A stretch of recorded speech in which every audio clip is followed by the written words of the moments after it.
Bem, pessoal, vamos dar continuidade à nossa parte de combustão. Vamos aproveitar para revisitar um pouco o conteúdo também da parte de temperatura de orvalho, e que vai puxar um pouquinho um gancho para combustão em ar úmido, tá? Então vamos fazer esse exemplo aqui da queima do etano, só que esse exemplo aqui nós vamos queimar o etano com 20% de excesso de ar, né? Significa que eu vou ter oxigênio nos meus reagentes, tá? O etano, ele é um hidrocarboneto composto por 2 moléculas de carbono e 6 moléculas de hidrogênio, beleza? Então, esse é o nosso objetivo. O primeiro objetivo é calcular a razão ar combustível dessa combustão, tá? Então, para eu trabalhar essa minha razão ar combustível, eu tenho que fazer 2 etapas. Primeiro, fazer uma reação estequiométrica com ar teórico para saber a quantidade do meu ar presente para queima total. E depois acrescentar 20% para estar realizando a queima, tá? Então vamos estruturar um pouquinho aqui o que a gente quer fazer.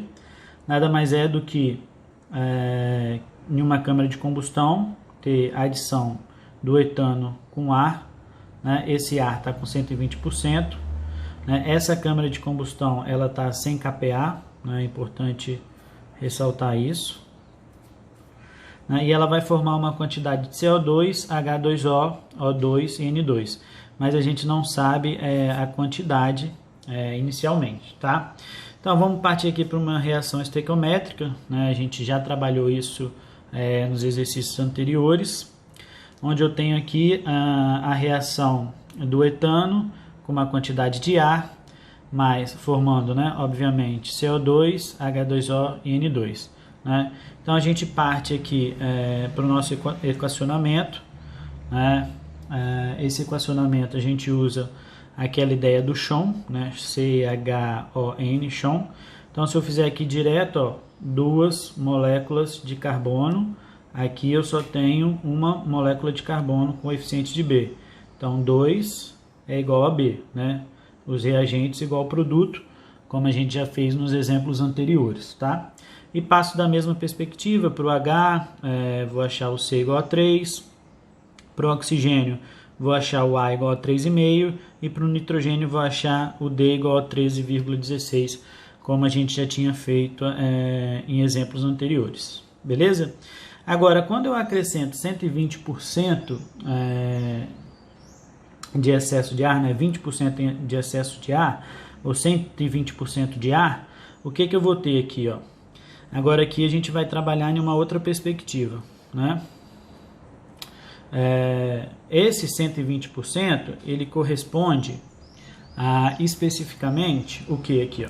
Ele vai corresponder a 1,2 da quantidade de ar. Lembrando, ó, o A aqui eu achei 3,5 como coeficiente, então 120% corresponde a 1,2 dessa quantidade de ar, tá?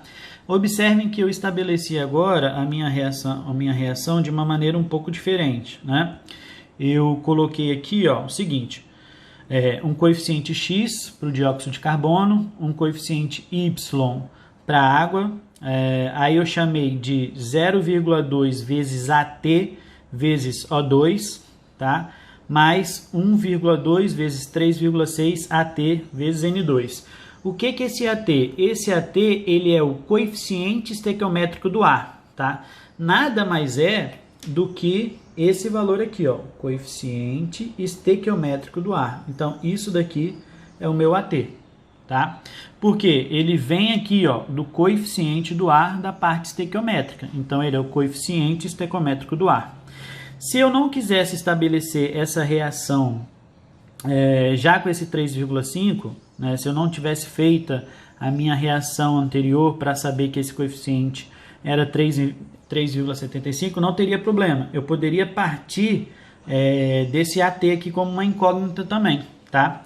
E eu sempre estabelecer a minha equação de combustão quando tem excesso de ar dessa maneira. Por quê? Observem que o coeficiente do X, aqui, ó, o coeficiente do dióxido de carbono, perdão, que é o X, não vai ser influenciado por esse excesso de ar. Observem o seguinte, o ar não tem moléculas de carbono, então esse X aqui não se altera devido à presença do excesso de ar, tá? Então ele é direto, aqui, ó, eu poderia simplesmente aqui, ó, calcular X igual a 2. Ele é direto. Da onde eu tirei isso daqui, ó, da perspectiva do carbono, tá? Beleza. Como que eu vou fazer aqui agora, então, para os outros? Vamos lá, vamos subir aqui um pouquinho. Para os outros. A parte aqui, ó, do Y, da água, também não sofre influência. Não tenho moléculas de hidrogênio aqui, ó. Não tenho moléculas de hidrogênio no excesso de ar. Então, o que eu poderia fazer aqui direto, ó? Eu tenho 6 hidrogênios e do outro lado eu tenho 2 vezes Y. Então aqui eu sei que Y é igual a 3. Beleza? Se Y é igual a 3, tá tranquilo aqui. E eu tirei isso da onde? Do chão, né? C, aqui eu tiro X e o H eu tiro o Y. Beleza? Então Y é igual a 3 aqui. Então eu já sei que isso aqui é igual a 2 e esse daqui é igual a 3.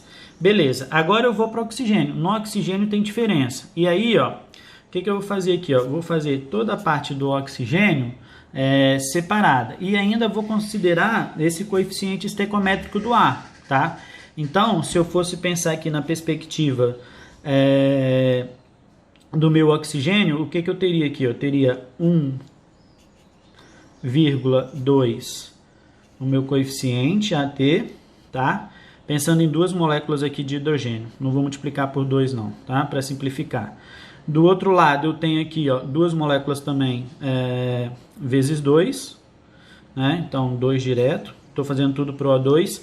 Aqui eu só tenho o O, então obviamente isso daqui, o 3, vai cair pela metade, 1,5, beleza? Mas o que está na frente aqui do O2? Está na frente do O2 aqui, ó, 2 moléculas também, 0,2 AT. Então, mais 0,2 AT. Observem o seguinte, eu nem precisaria fazer minha reação estequiométrica se eu utilizo essa reação de combustão dessa maneira. Por quê? Porque esse coeficiente estequiométrico do ar aqui como incógnita permite que eu consiga fazer um equacionamento e calcular essa incógnita. Então, esse AT aqui, ó, uma equação linear simples, né? Esse AT ficou igual a 3,5. Opa! Se AT é igual a 0,5, bateu aqui, né, com o que eu tinha achado, tem que bater, obviamente. E aí eu consigo achar os coeficientes aqui do O2 e do N2, né? Fica fácil aqui, ó, 3,5 vezes 0,2. E depois eu tenho 3,5 vezes 3,76 vezes 1,2 para achar do nitrogênio. Calculando, então, os coeficientes do O2, eu percebo que eu vou ter 0,7 de O2 e 15,79 do N2, tá? Então, minha reação agora com excesso de ar ficou estruturada dessa maneira, né? O meu etano tá aqui com 1,2, ou seja, né, 120% de excesso de ar, de oxigênio, formando 2 moléculas de dióxido de carbono, 3 moléculas de água, 0,7 de oxigênio, 15,79 de N2, tá?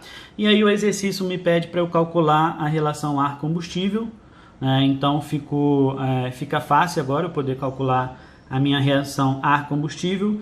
Primeiro eu vou pensar aqui no ar, né? Então já vou fazer direto, vou fazer em massa já, tá? Então eu vou ter aqui, ó, 4,2 coeficiente do combustível, né? Vezes 4,76, que é essa quantidade de número de mols aqui, né? 1 aqui, mais 3,76, 4,76, mais minha quantidade de massa, quilo por quilomol, tá? Do ar, que é 28,97, que eu já ensinei como que calcula esse 28,97 nas aulas anteriores. Sobre, né, ar combustível. O meu combustível aqui é o etano. Então, o etano ele tem 2 moléculas de carbono. Então, essa massa aqui vai ser 2 vezes 12, 24, né? Mais 6 moléculas de hidrogênio, né? Com massa igual a 1. Então, aqui 6, tá? E isso tudo vai me dar aproximadamente 19,3 quilos de ar por quilo de combustível. Beleza. Isso tudo aqui consegui achar a relação de ar-combustível para a queima do etano com 120% de excesso de ar.